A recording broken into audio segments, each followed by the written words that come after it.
Bonjour et bienvenue dans cette nouvelle capsule qui porte sur la structure des molécules.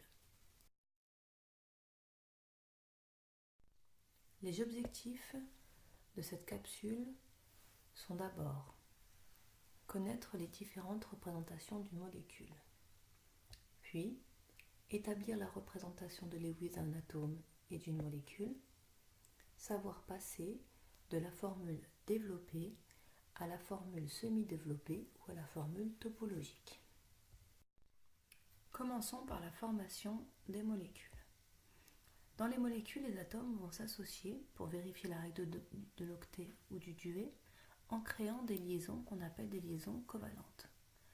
Ces liaisons sont le résultat de la mise en commun des électrons périphériques, ceux présents sur la couche externe des différents atomes qui interviennent dans la molécule. Cette liaison covalente va être schématisée par un trait. On représente entre les deux symboles des deux atomes un trait qui correspond ici à une liaison covalente simple. Les électrons ainsi mis en commun par les deux atomes vont appartenir autant à l'un qu'à l'autre. La liaison covalente peut être simple, mais elle peut être aussi double. Dans ce cas-là, on met en commun 4 électrons et on les représente par 2 traits. Elle peut être aussi triple. On a alors une mise en commun de 6 électrons et on représente cette liaison triple par 3 traits. Commençons par la structure de Lewis d'un atome. Comment représenter la structure de Lewis ou le schéma de Lewis d'un atome? Prenons l'exemple du soufre. Le soufre a un numéro atomique Z qui vaut 16. Il y a donc 16 électrons à répartir sur les couches électroniques. On obtient alors K2, L8, M6. 6 électrons présents sur la couche externe, 6 électrons périphériques. Répartissons ces électrons périphériques autour de la représentation du soufre. Chaque point représentant un électron, nous plaçons un électron, un deuxième, un troisième, un quatrième, un cinquième et un sixième. Nous remarquons alors que 2 électrons peuvent être placés par paire, ici, et 2 autres ici. Ces 2 électrons vont former des paires qu'on va appeler des doublets liants, représentés par des traits, un trait au-dessus, un trait sur le côté, un dernier point, 2 derniers points plutôt, pour les électrons restants. On obtient alors le schéma de Lewis pour l'atome de soufre avec 2 doublets non liants et 2 électrons célibataires. La formule de Lewis va nous donner alors l'organisation des électrons de valence de l'atome de soufre. Et comme nous venons de le dire, cet atome de soufre possède 2 électrons célibataires qui vont lui permettre de former des liaisons covalentes avec des voisins pour vérifier la règle de l'octet et 2 paires d'électrons appelés des doublets non liants. Vous pouvez maintenant faire le schéma de Lewis des atomes de carbone, azote, oxygène et hydrogène. Vous avez le numéro atomique, commencez par la configuration électronique.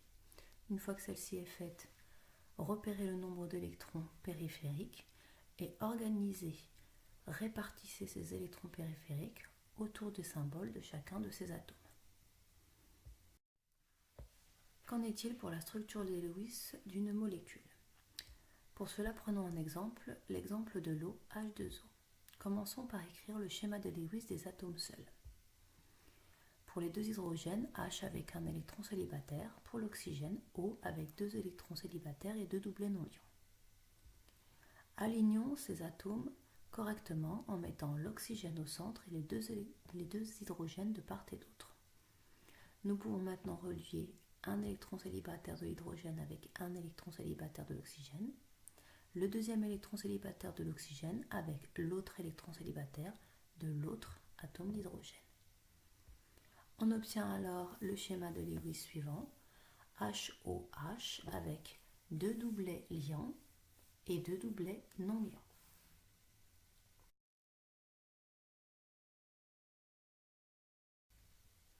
Prenons un deuxième exemple, celui du dioxyde de carbone, CO2.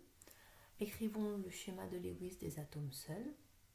Pour le carbone, C et 4 électrons célibataires. Pour les 2 atomes d'oxygène, 2 doublets non liants et 2 électrons célibataires chacun. Plaçons les atomes correctement, alignons-les correctement en plaçant le carbone au milieu et les 2 atomes d'oxygène de part et d'autre.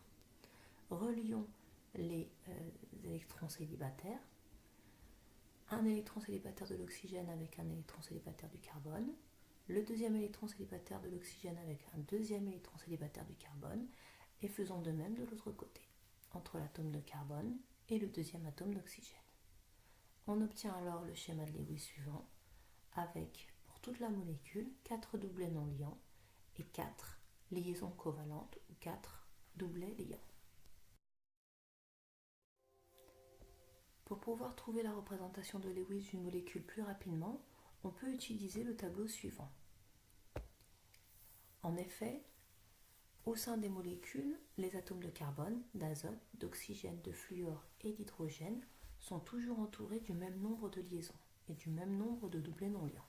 Ainsi pour le carbone, il y a toujours 4 doublets liants, aucun doublet non liant. L'azote, 3 doublets liants et 1 doublet non liant. L'oxygène possède toujours 2 doublets liants ainsi que 2 doublets non liants. Le fluor et le chlore possèdent 1 doublet liant et 3 doublets non liants. L'hydrogène ne possède que 1 doublet liant. Connaissant ces représentations, vous pouvez maintenant faire le schéma de Lewis des molécules suivantes que l'on corrigera en classe. Après avoir vu la représentation de Lewis d'une molécule, nous allons voir les différentes représentations possibles pour une molécule. Tout d'abord la formule brute, qui indique la nature et le nombre des atomes qui composent la molécule. Ensuite la formule semi-développée plane, qui fait apparaître tous les atomes et toutes les liaisons entre les atomes, sauf les liaisons avec les atomes d'hydrogène. Puis la formule développée plane, qui elle fait apparaître tous les atomes, ainsi que toutes les liaisons entre ces atomes. Exemple, l'éthanol, dont la formule brute est C2H6O, la formule développée CH3CH2OH, et la formule développée qui, elle, fait apparaître toutes les liaisons entre les carbones hydrogène, les carbones oxygène, les oxygènes et les hydrogènes. Vous remarquerez ici que la formule développée ressemble à la formule de Lewis, à part qu'il manque les doublets non liants. En effet, dans une formule développée, il suffit de réécrire la formule de Lewis de la molécule sans mettre les doublets non liants. Il existe une dernière représentation, la représentation topologique ou la formule topologique, qui, elle, ne représente ni les atomes d'hydrogène, ni les atomes de carbone, qui ne montre que la chaîne carbonée. Cette chaîne carbonée, qu'on appelle aussi le squelette, est représentée par une ligne brisée constituée de segments. Chaque extrémité du segment représente un atome de carbone et les atomes d'hydrogène qui lui sont liés. Les groupes d'atomes caractéristiques sont représentés, eux, de façon explicite. Par exemple, vous avez ici plusieurs molécules dont les représentations semi-développées sont données, avec en face les représentations topologiques.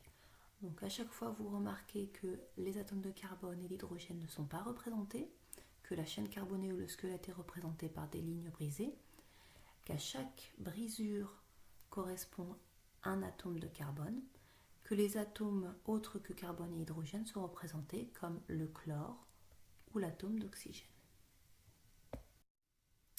Voilà, cette capsule est maintenant terminée. Vous pouvez la revisionner pour pouvoir compléter votre cours et compléter les applications que l'on corrigera ensemble en classe à la prochaine séance.